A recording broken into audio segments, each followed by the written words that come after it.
Seorang wanita berinisial NA 22 tahun syok mengetahui pria berinisial ER yang menikahinya ternyata berjenis kelamin perempuan. Kebohongan ER ini terbongkar seusai rasa curiga dari ibunda NA. Diketahui NA dan ER berkenalan melalui aplikasi kencan sekira 1 tahun lalu, tepatnya pada Mei 2021. ER menyamar menjadi laki-laki berinisial AA berprofesi sebagai dokter spesialis bedah syaraf dan pengusaha batubara. Tak hanya itu, ER juga mengaku merupakan lulusan kampus ternama di New York. Saat diwawancarai, NA mengaku berkenalan melalui aplikasi online selama 2 minggu. ER kemudian menyatakan kesiapannya untuk menjalin hubungan yang lebih serius ke jenjang pernikahan.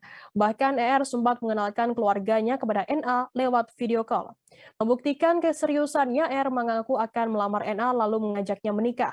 2 bulan berkenalan, keduanya akhirnya pertama kali bertemu pada 23 Juni di kediaman NA di Jambi. Tak ada rasa curiga yang dirasakan NA lantaran melihat gaya berpakaian ER bak pria tulen. Begitu juga dengan suara ER yang terdengar persis seperti laki-laki.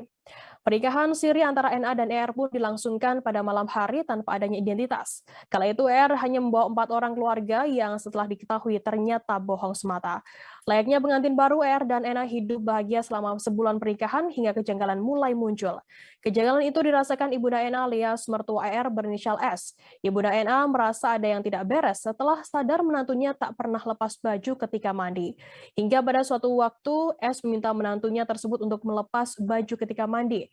Sebelumnya S juga curiga mengenai dengan pengakuan ER soal profesi dokter. Mengaku sebagai dokter, tapi ER tak pernah keluar rumah untuk bekerja. Ditambah ER selalu banyak alasan ketika ditanya-tanya. Lantaran mendesak ER ungkap identitas aslinya, S malah dituduh berpikir buruk kepada menantunya tersebut. Namun S tak gentar, ia tetap meminta agar ER memberikan KTP miliknya. ER sempat berani tanda tangan di atas materai 10.000 untuk berjanji akan membuktikan identitasnya. Namun keesokan harinya ER malam membawa NA kabur ke Lahat. Saat berada di Lahat, korban dikurung selama 4 bulan di kamar dalam rumah pelaku. Tak sempat berbicara dengan orang-orang di sana selain pada pelaku.